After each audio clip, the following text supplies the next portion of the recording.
So anyway, so the topic for tonight that we've selected out of all the social justice, and there are so many different things that CVSC have been involved in, is the fight for domestic partnership. Because that is so far in, for many people, it's beyond memory. For most of us in this room, not exactly. But it's a really important part of the story of LGBT rights in New York and in the United States that's not often talked about anymore. And we happen to have here in New York City the key people who made domestic partnership happen in New York City. Not just the advocates who worked on it, not just people who went to Albany and lobbied on it, but actually the people who made it happen. So do we have them yet or no? And then I was born on July 17th, 1959. I was born in the Women's Hospital here in Manhattan. It's closed down. It doesn't exist anymore. Anybody else born in the Women's Hospital or no? You had surgery in the Women's Hospital. When did you have surgery? Maybe we were there at the same time. No? Where were you in 1959? Were you still in Cuba? Let's talk about Cuba, okay? Where did the Jewish community live in Havana when you were there? You didn't live with the Jewish community. You didn't live with the Jewish community. The French. You lived in the French colony in Havana. How was the food? Pretty good? Yeah. How was the food? Okay, how are we doing? All right, keep talking about Havana. I want to do a trip to Havana. Have you ever gone back? Really?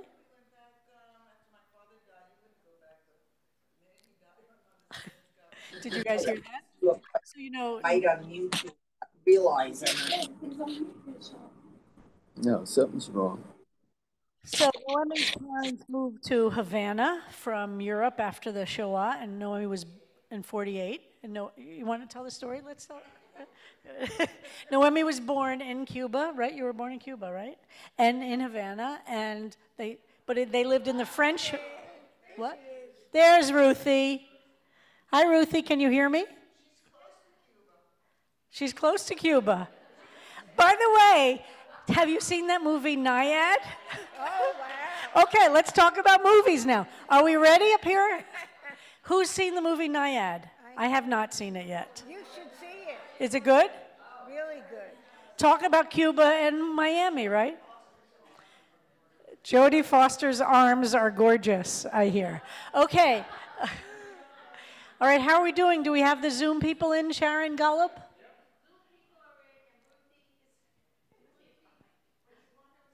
Okay, Ruthie.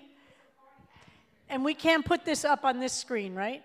Because it'll be easier for us to see it if they're on there. But if not, we'll just see Ruthie over there. Hi, Bubala. Hi, Ruthie. So good to see you. Good to see you too. Shabbat shalom, everybody. Shabbat shalom. All right, so now we're ready. We're cooking with gas. So I've already done the introduction, talked about Naiad, Jodie Foster's arms, and Noemi growing up in Cuba.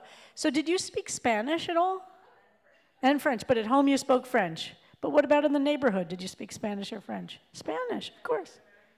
And you went to an American school. That's why you don't have an accent. Anyway, okay, let's move it along here, all right? And where did you grow up? Israel. All right. Okay, Israel. Okay, so anyway, so we have everybody here, so I'm going to stop with my introduction. We are on chapter 11. We are focusing on domestic partnership.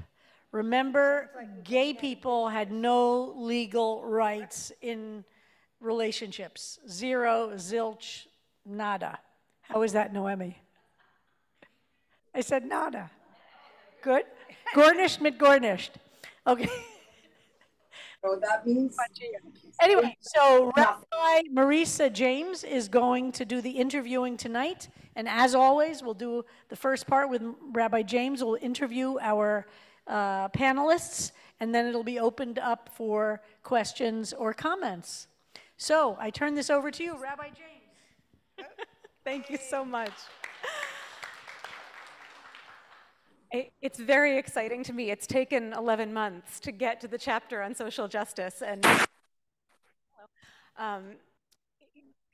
And as Rabbi Kleinbaum said, there are so many, the title of the chapter is Transforming Our World.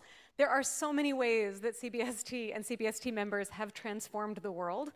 But this chapter, I want to just read from, every paragraph in this book is chock full. I mean, I've been rereading the book all year, and I just want to make sure you hear this one paragraph. Several CBST members played a critical role in the passage of New York City's domestic partnership legislation.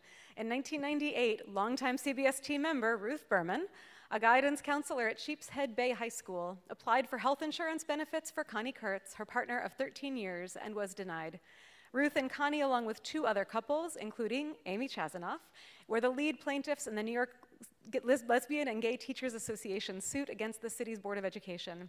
Paula Edelbrick, then Lambda legal defense attorney, litigated the case, and Randy Weingarten, then United Federation of Teachers lawyer, negotiated and settled the case as part of the Municipal Labor Committee Dinkins administration agreement, making domestic partner benefits a reality for all New York City employees. That paragraph was sort of like, there it is. There's what we're doing tonight. So Ruthie, I'm so glad that you are with us from Florida. Amy, I am so glad you're with us from New York. Randy, I am so glad you are with us from all the various places you have been just in the last, from Puerto Rico today. And I actually want to start with a short video because, and some of you started to see it, but hopefully we'll be able to hear it, a short video from Donahue of Ruthie and Connie right at this time, really right from this moment. So if we can pull up that video to show so that everyone here and on Zoom can see that and hear it, that would be wonderful.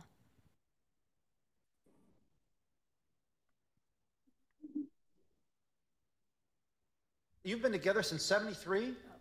13 years. 1374. Listen to this. They're suing the New York City Board of Education for 1 million clams.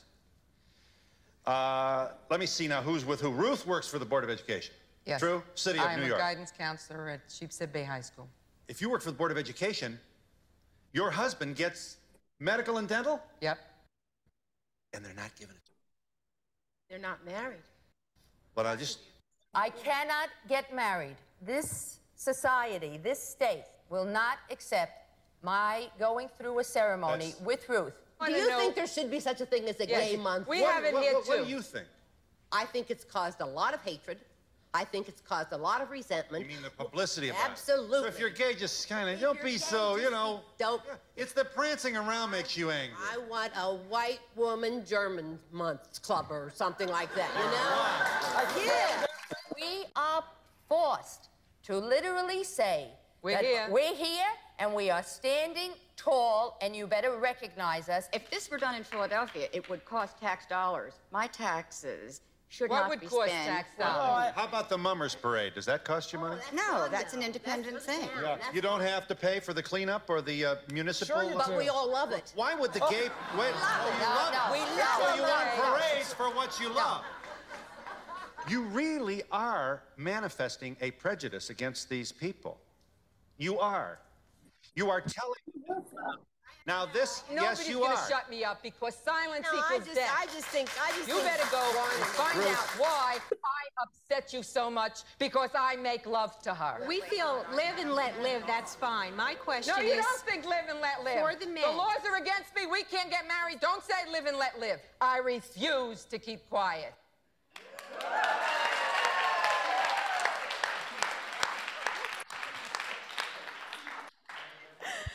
Oh my gosh, I'm trying to remember as a child watching these things when I was, oh no, we can stop that now. I'm trying to remember as a child watching these on days when I was home from school sick. I like to think that Donahue was part of that awakening. Yeah, and if you have not seen the whole movie about Connie and Ruthie, like you can find it online, 100% recommended, watch it multiple times, it's delightful. Ruthie and Connie, every room in the house. Every room in the house, yes, very clearly. So let's see if we can get Ruthie back up on the screen again so that we can all see each other. That would be wonderful. And so I want to start by asking, Amy, and then I'll ask Ruthie, what was it like being a plaintiff on this case? Just what do you remember about that time? Well, I was asked to do it with my partner who was pregnant at the time. And they thought it would be a good case. Oh. Got it? Okay. I'm going to have to take it off in a minute. But anyway, so we were reluctant at first, but you know who did it? Merrill Friedman, who was the head of gay teachers, said to do it. And we did do it. And it was, you know, if you, like they said, if you were gay or lesbian at the time and you had a partner, you couldn't get health benefits. And so we wanted to get the health benefits. So we had to go and apply to the Board of Ed, and they had a decline. And it's interesting because we really didn't go to court. We had a lot of depositions in the lawyer's office, and we had to prove that we were living together a certain amount of time, that we had a checking account or some kind of account together, and that a bill came in both of our names. Now, if you were married to somebody of the opposite sex, you just have to say, I'm married. So it took a very long time, and we'll get to it. We can start at the beginning, but it took many, many years. Yeah, thank you. And Ruthie, let's get you unmuted. For you, what was it like? And what were conditions like for you as a teacher, as a lesbian at the time? What was it like? Oh, wait, we need to get you unmuted. Hold on. Ruthie, we don't hear you yet. Hold on.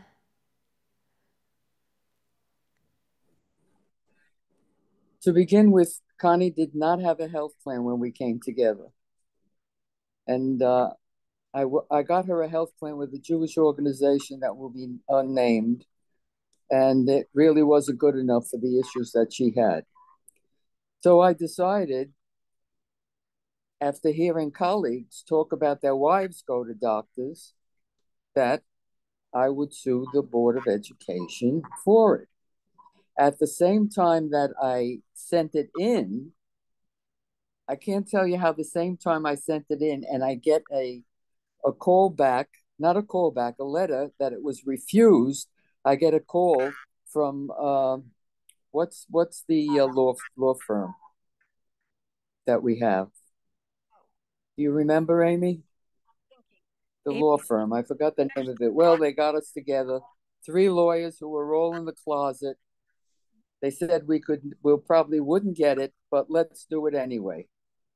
And we got together and we did one of those, you know, arms, the 3 couples, you know, and we said, not get this, we're going to get it. And to me, it was very important because of Connie's health issues, but that's okay. She improved 1,000%. I'm a fighter, and I'll tell you why, if you have time for this short story. I was an only child. I couldn't wait to go to kindergarten. The first day of kindergarten. Now, you have to remember, I'm not a youngster. So every kindergarten seat was separate from every other. We didn't come together in a table. And next to me was Arthur. At the end of the morning, we had morning, afternoon. We didn't have afternoon if we were in July birthday, but morning. And I drew this picture. I couldn't wait to get home and show it to my bubby and my mother. I drew this picture.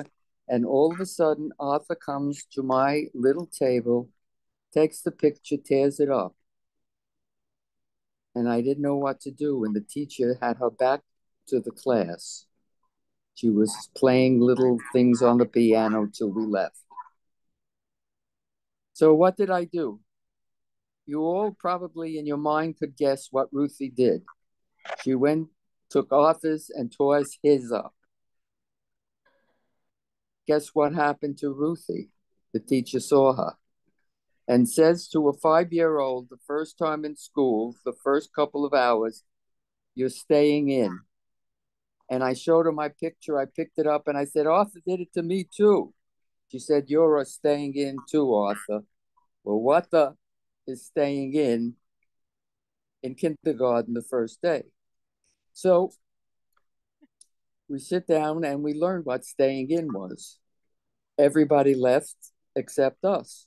That was staying in. My bubby is waiting downstairs to take me home. She doesn't understand one word of English. We had to cross whatever it is to imagine the biggest street in your home where you live. This little kid had to cross. Okay, I got scared. My bubby took me. Anyway, we're waiting, and what does the teacher do? She goes to her white bread sandwich, starts to eat, and then turns around on the piano chair and says, Arthur, you may go. Well, that did it for me. That was injustice, a refusal to even hear what the truth might be or hear from Arthur confessing. Arthur leaves. She turns around to her white bread sandwich again and tinkles the piano. And what is Ruthie going to do?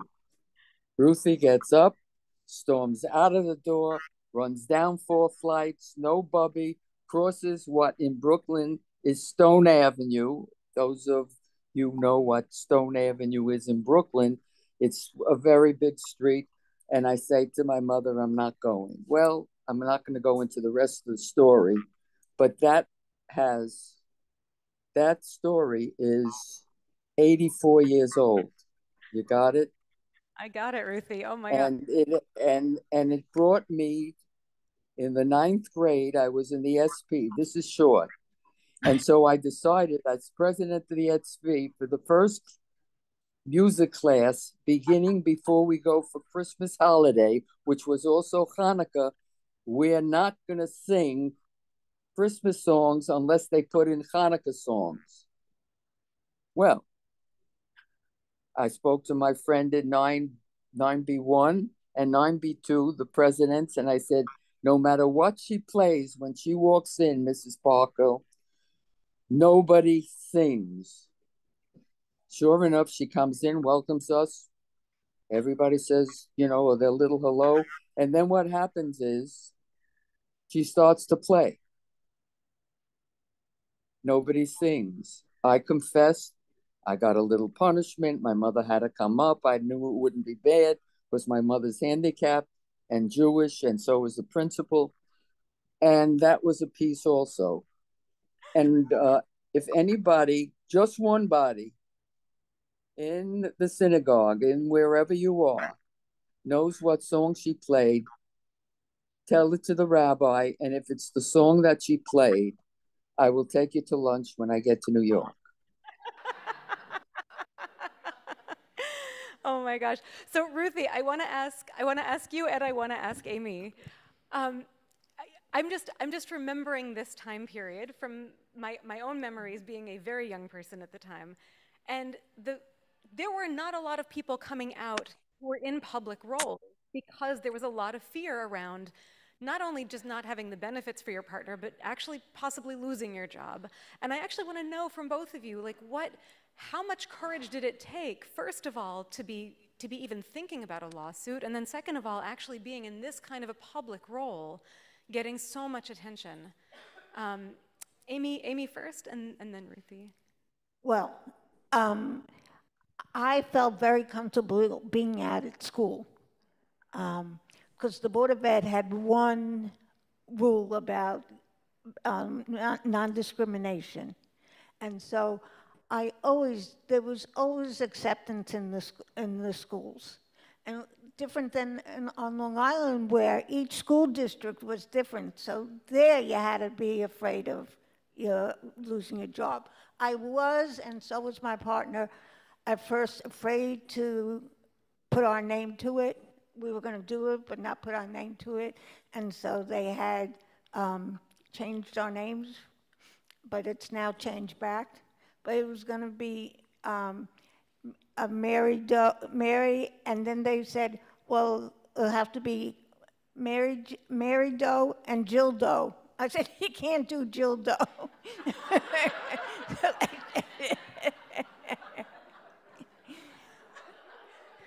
Folks, this is history.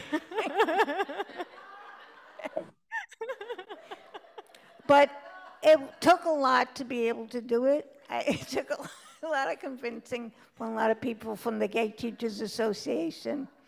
And it took a long, long time. My partner was pregnant at the time, and I think when our son was 5 years old is when the ruling came down. Wow. And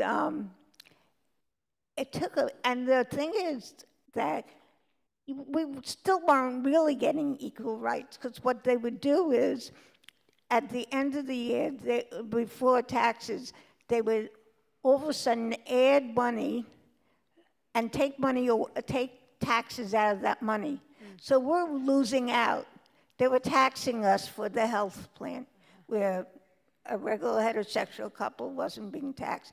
And that just got resolved, I don't know, maybe 5 years ago or something. It was all that time. And one of the things is, when my son was born, it was automatic that he was on my health plan, because he's in my house, and I do half the amount, I contribute to his upbringing. So that was a no-brainer, but we still had to wait for our partners to get the recognition that we should get. And it wasn't easy. Yeah. Thank you. No, I was just going to say that it was a hard work from Evan Wilson and Paula Edinburgh. May she rest in peace.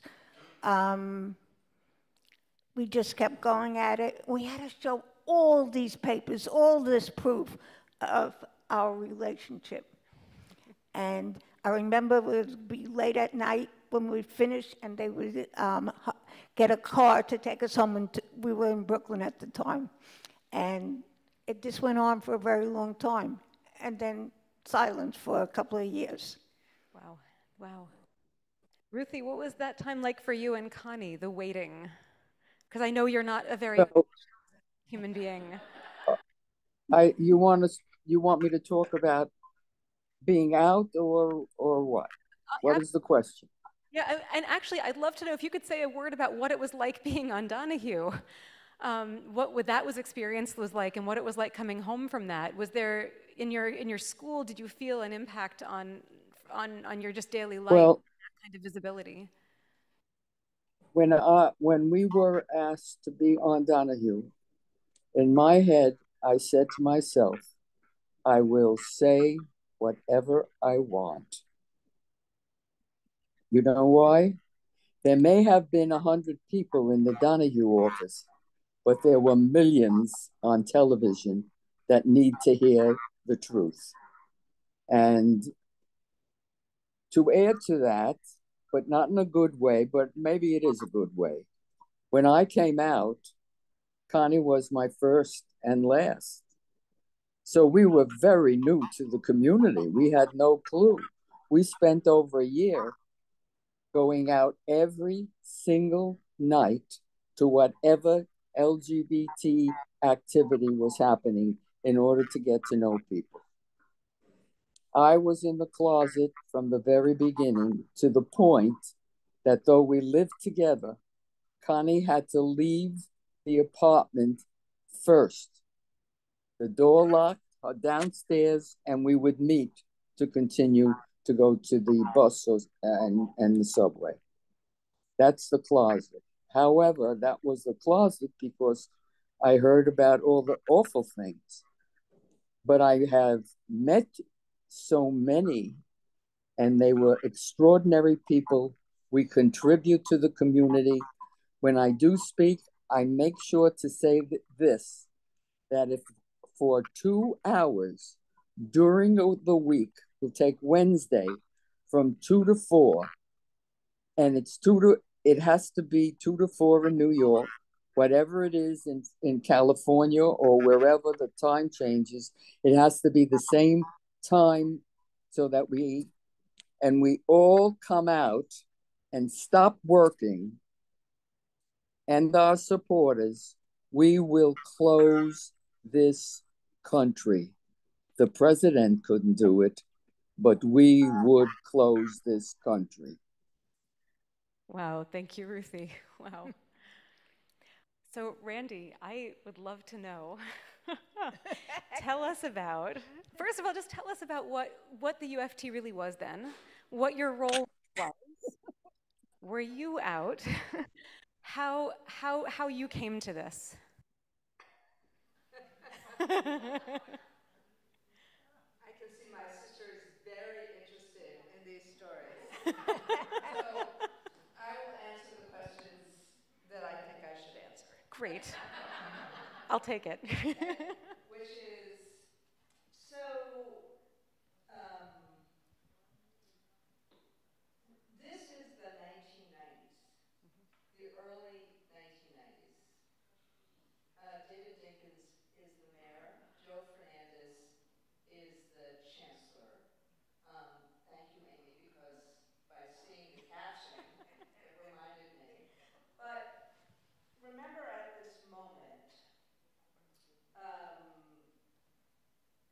Fernandez has just gone through, and the city has just gone through condoms in schools, and Heather has 2 mommies. Does this remind anybody? And Danny Drum. And so there's a whole bunch of groups within the UFT. It's part of what makes the UFT, look, I'm a UFT junkie, so it's part of what makes the UFT interesting and great, and the Gay Teachers Association was one of these groups, felt very much, and a caucus within the union, but there was a lot of tension and Ron Mattson, who was the head of the Gay Teachers Association, and Merrill and Ron and Sandy Feldman, the then president, had met a few times, but the tension changed to some extent. Ron and I often had tension with each other, but the tension changed to some extent when in District 24, remember there were all the district boards at that time. Sorry, it's all coming back. In District 24, which was basically Jackson Heights, Astoria, right by LaGuardia Airport, there was a rabidly anti-gay head of the school board at that point. I forget her name, but she was rabid. And Danny was an out teacher, elementary school teacher. Very much like Ruthie was out, Danny was out, and I think, as Amy was saying, there were some schools that were really fantastic, and some places like District 24 that were really horrible. And we had discrimination language in the contract. The first contract that I was a chief negotiator was the 1990 contract. And I was still pretty young. But we tried to get we tried to broaden the discrimination clause in the 87 contract, I think in the 91 contract, not successfully. I mean, it was a good clause, but it was not, we really wanted to specifically cover, at that point, lesbian and gay. We weren't talking bisexual, we weren't talking transgender, but what then happened was this particular board president went after Danny. And Sandy, for those of you who don't know Sandy Feldman, she was we were all entitled to Sandy's opinion all the time. I loved her dearly, but she was very, some of us know Sandy well, Susan and Marcia. They were Sandy's friends. I worked for Sandy, but when Sandy was intrepid, and when she felt like somebody was getting hurt, she was Mama Bear. And so she marches into my office, which was on the other side of the 4th floor of the UFT. Boom! boom, boom. I like marched in with her. She was wearing boots. She boxed into my office. She said, "This, we have to." She was spitting. She was so mad about what this jerk was doing to Danny.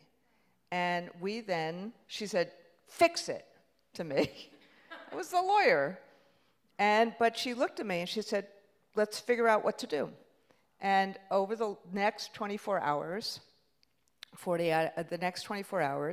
we had a game plan. And what we did was we brought Danny in. Sandy had a press conference and basically sent a message to New York City and to the church and to others that you touch this man, the entire UFT will be out there fighting you. And Sandy looked at me and said, because it was an open secret I was gay, but I never talked about it. It was really never talked about. And Sandy said, "You're standing right next to me as we do this." So we basically sandwiched Danny in terms of all of this. Now that sent a message to Paula, and so ring, ring, ring. Paula calls me a few days later and says, "Will you help us with this case?" And what ultimately we did, and I may be getting a couple of months wrong, but ultimately what happened was that and there was one domestic partner collective bargaining agreement, which was the Village Voice in the city at that time. That was it. And what we ended up doing over a long period of time, Amy is quite right, was we actually leveraged the 1993 election to get this done. And Rick and Carolyn Maloney and others were writing bill, but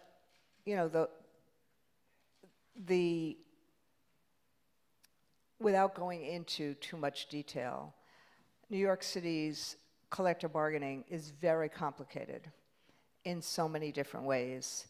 And one of the ways it's complicated is that after the fiscal crisis, all these municipal unions together would negotiate health care, and even though we were prohibited from negotiating pensions, we would all together do health care and pensions.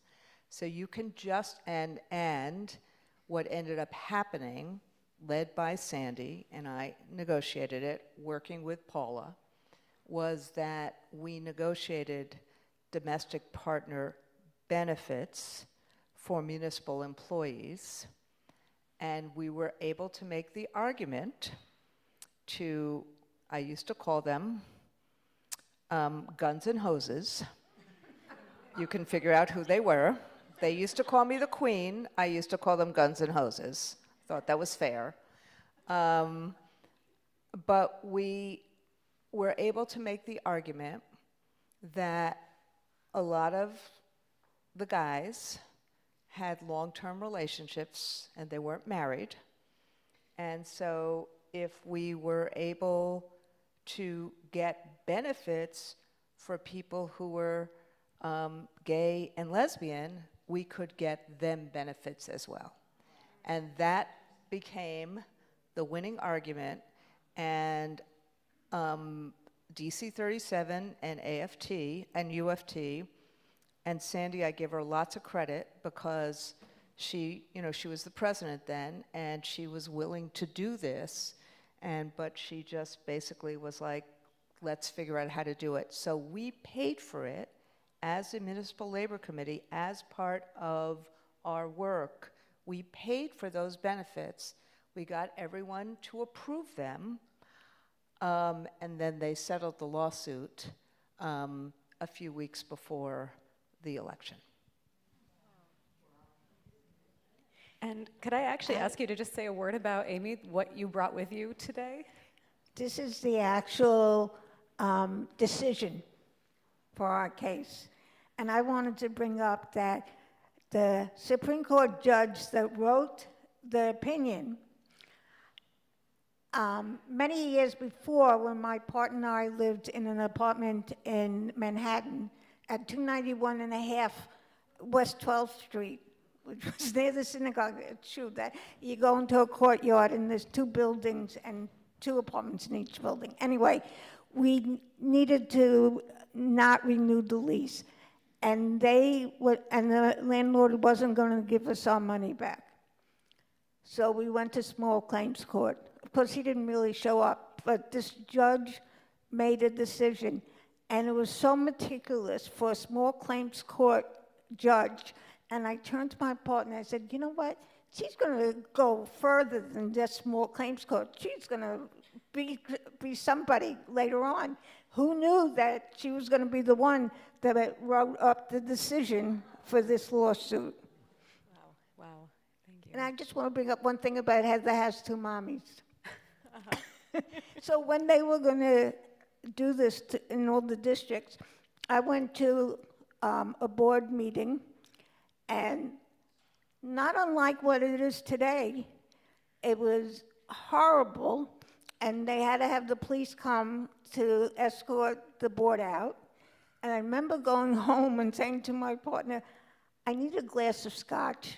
I don't drink scotch, but I felt like I was at a Nazi rally or something. A month or so later, my son was at Packer because we couldn't get him into the right public school. And I walk into the kindergarten class, and she says, do you mind if I read Heather Has Two Mommies? So she starts reading, and she says, oh, just like Stephen. Oh, I have 2 dogs, so I have 2 aunts. I have 2, and the only other thing is there's a part about artificial insemination, which we hadn't brought up because we just didn't think he was ready for it. But all they did was giggle. And the story was over, and I said, the earth didn't open up. Nobody got hurt. And the thing was, of course it has to be done in the elementary school, because what do these kids do? You can't talk about your family? Yeah, absolutely. So I actually have a question, I guess, that for all of you then, all these different steps. Open it up, okay, oh, yeah, okay. Well, so I will open it up, and probably somebody's gonna ask my question, so it's fine.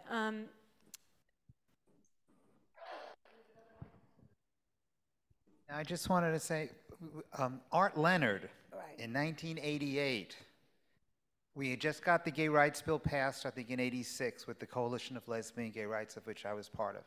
And Art came to me with I still have it, this West Hollywood domestic partnership diversity booklet, whatever. They did a study. And we were trying to think of what are we going to do next? And then Art came. So we started first to do the first domestic partnership, copying Madison, Wisconsin, West Hollywood, and coming up with a bill that we were hoping could get through the city council. I went to Miriam Friedlander, who was from the General Welfare Committee. She didn't understand, she didn't want anything to do with it. Art went to the Bar Association's gay committee, whatever. His drafting was better. I just graduated in 88. He was a professor. So, okay, his bill then went to Maloney, and I think Dinkins did an executive order based on that bill. Yes. Talking about way earlier on. And that also helped to bolster what was happening. And it was all to try to get the Braschi decision. We needed a piece of paper so people could get rent-stabilized succession rights and health care. And that was all, again, CBST people. Thank you. Thank you for that, Rick. Questions? Questions. I'm going to come and bring a microphone for anyone who has a question. Susan, and then if there's anybody on Zoom who has a question, Sharon, if you could let us know. I was just going to mention that a very dear friend of ours, who is no longer with us, was also a member of CBSD, and that was Edie Windsor. Edie and Thea were great partners, and Those of you who may live in the village might notice that there's a little street sign now that says that Edie Windsor and Theo Spire Way. Another member of the synagogue, Liz Cooper, was very instrumental in same-sex marriage in New York State. So I'm actually going to take this as a question for all of you about the arc from domestic partnership to same-sex marriage. And could I ask, maybe let's start with Ruthie. What for you, like what are the things that you think are important about, like how domestic partnership was the thing in the beginning, and like what was it for you, that arc towards marriage becoming national equality? Well, once we got the domestic partnership and we saw what it kept out for us particularly, then we worked towards marriage. And we got involved with the people in New York, et cetera, et cetera. And it took a while. It took a while. And at that time, during that time, we went to live in Florida. So the first thing we did in Florida, Connie and I, we went with two gay men who were together a very long time as well. And we went to the Florida clerk's office to get marriage license. And we shocked the woman who, and Connie and I saw what happened with the men. When the men said they wanted a marriage license, the man was like in a state of shock. When Connie and I asked, she had to leave and go back to the back, and we saw she was just walking up and down. What the heck do you do? And finally someone came and said, you're both, of the same sex, there's no such thing. At that same time, New York City was giving marriage. Connie and I got on a plane, we got married.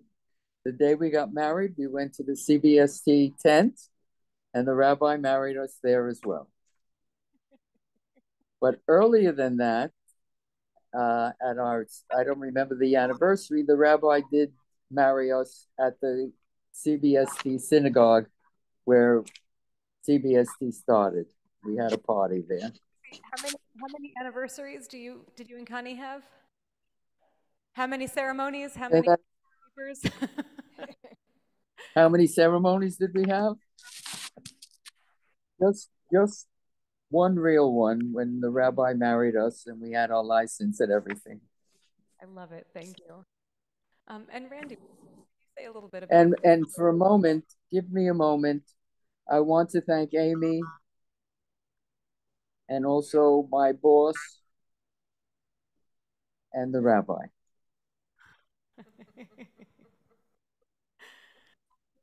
Thank you so much, Ruthie. Randy, could you say a word about like the sort of the domestic partnership? You're my boss, right? Sorry? Raise your hand, the one my boss. Not the rabbi, you. Middle, right there. Oh, Randy? I'm so confused. No, raise your hand now that you're pointed. No. The pointer, it's the pointer. I'm never your boss. You're my boss. Remember, you're a member. But you did wonderful, wonderful things. Thank you very much. I'm glad I had this opportunity to thank the three of you for this evening. Thank you. I mean, I just would say, so I left UFT, I guess in 08, 09. And we did try, and many of you were involved, to get marriage beforehand. And I remember having several conversations. Patterson really wanted to do it. ESPA was focused on it. I think the Windsor case, we had won the Windsor case. I don't remember, but remember, after domestic partnership, and New York City, New York City was very iconoclastic. Dinkins did an executive order because it wasn't going to get through the city council. We did it by doing it through the municipal labor committee. It's how we were able to get it. because we got it through as a benefit, as a union benefit. But remember, right after that, in 04, 05, you had Bush wanting to do a constitutional amendment to ban it. So, if you start thinking back to then versus, I don't mean versus now, there was a lot of struggle. And there was a lot of attempts and a lot of disappointment. And we needed people. One of the things that Cuomo did well was he actually worked with the Republicans in the Senate to get it passed. And several of those Republicans then lost their next election. And so it's not, people who were out in front like Ruthie and Amy and Danny Drum, who then became later city council person, head of the education committee and the finance committee. Being out was really important, and it was very courageous. And people could really get hurt by it.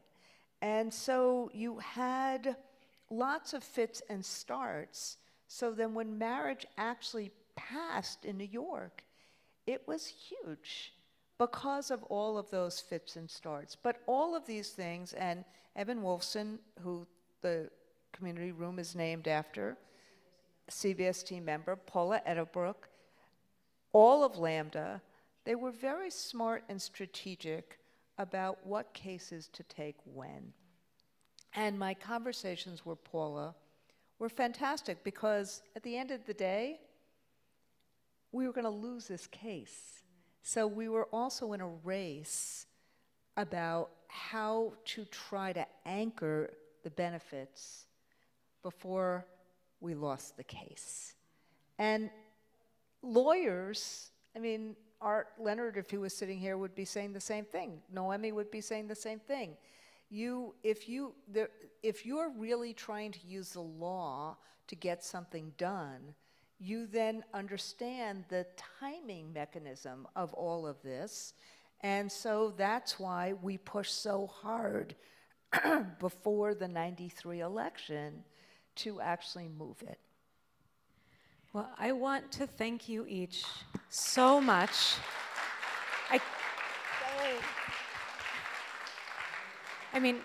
I also want to say, 1992 was when I was co-founding the Gay Straight Alliance in my high school in Connecticut, which was the second one in the state, back when I thought I was just a really good ally.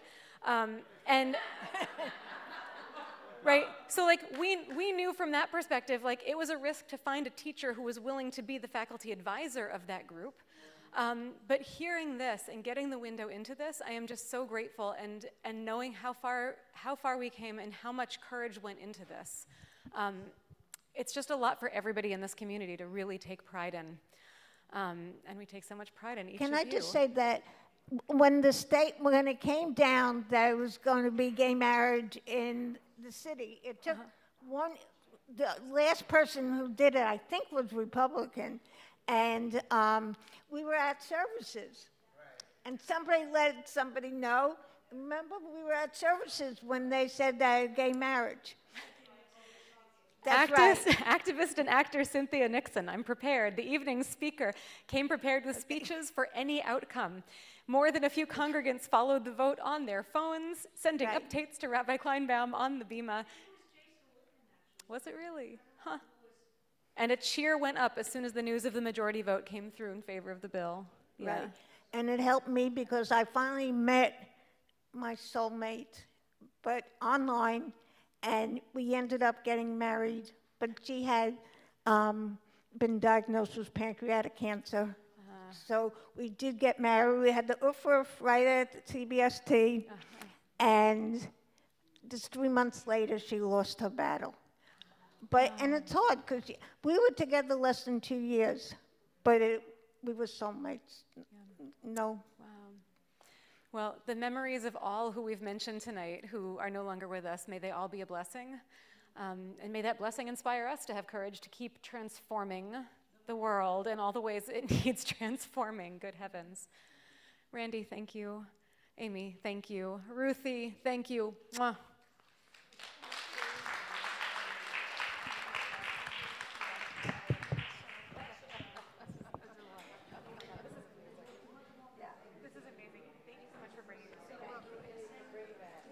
Ruthie, we love you. Mwah.